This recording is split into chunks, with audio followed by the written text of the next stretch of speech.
Ya, Assalamualaikum warahmatullahi wabarakatuh. Innalhamdulillah nahmaduhu wa nasta'inuhu wa nastaghfiruh wa na'udzu billahi min syururi anfusina wa min sayyiati a'malina. May yahdihillahu fala mudhillalah wa may yudhlilhu fala hadiyalah. Asyhadu an la ilaha illallah wahdahu la syarikalah wa asyhadu anna Muhammadan abduhu wa rasuluh. Pertama-tama marilah kita panjatkan puji syukur kita kehadirat Allah Subhanahu wa taala yang telah memberikan rahmat, hidayah, serta kenikmatan bagi kita semua. Amin ya rabbal alamin. Dan tak lupa sholawat serta salam semoga tercurahkan kepada Nabi besar kita, suri tauladan kita, yaitu Nabi Muhammad Sallallahu Alaihi Wasallam. Perkenalkan, nama saya Ali Vera Hidamara Capoeira dari Fakultas Ilmu Terapan dan dari jurusan Rekayasa Perangkat Lunak Aplikasi dengan nomor NIM 607062300063. Di sini saya ingin kultum, yaitu tentang siapa sih orang yang meninggalkan Al-Quran itu.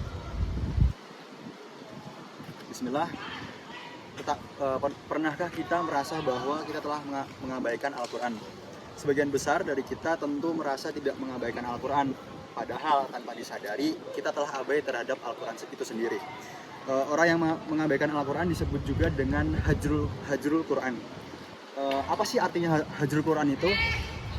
Kata hajar dalam bahasa Arab adalah lawan kata dari wasol, yang artinya bermakna menyambung.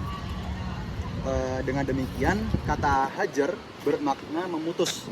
Sedangkan maksud dari hajrul Quran adalah meninggalkan Al-Quran dan berpaling darinya. Seperti tidak mengimaninya, tidak membacanya, tidak menghafalkannya, tidak mentadaburinya, dan tidak mengamalkannya. Dan apa saja yang dilakukan sehingga kita disebut melalaikan Al-Quran? Kita coba renungi dari firman Allah Ta'ala. A'udzubillahi minasyaitonirrajim. Bismillahirrahmanirrahim. Wa qala ar-rasulu ya rabbi inna qaumi takhudu hadzal qur'ana mahjura. Yang artinya, dan Rasul Muhammad berkata, ya Tuhanku, sesungguhnya kaumku telah menjadikan Al-Quran ini diabaikan. Surah Al-Furqan ayat 30. Ibnu Katsir rahimahullah menjelaskan bentuk-bentuk pengabaian terhadap Al-Quran itu sendiri. Yang pertama, tidak mempelajari dan tidak menghafal Al-Quran, jadi kayak males gitu. Dan yang kedua itu tidak mengimani dan membenarkan Al-Quran. Dan yang ketiga itu tidak merenungkan dan memahami kandungan Al-Quran.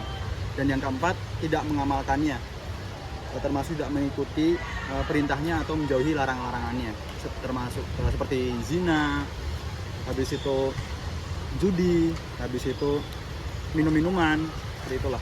Dan yang kelima adalah meninggalkan Al-Quran dan memilih sibuk dengan hal yang lain seperti syair, bernyanyi, habis itu mendengarkan musik ataupun berkata-kata kotor. Dan juga bertentangan dengan Al-Quran, termasuk mengabaikan Al-Quran itu. Dan mari kita muhasabah diri, apakah kita termasuk dari yang disebutkan oleh Ibnu Katsir rahimahullah di atas. Yuk kita mulai memperbaiki diri, yaitu dengan selalu mengamalkan Al-Quran, membaca Al-Quran, habis itu menghafalkan Al-Quran, dan hal yang lainnya, agar kita tidak disebut sebagai hajrul Quran, yaitu orang yang memutuskan Al-Quran atau orang yang meninggalkan Al-Quran.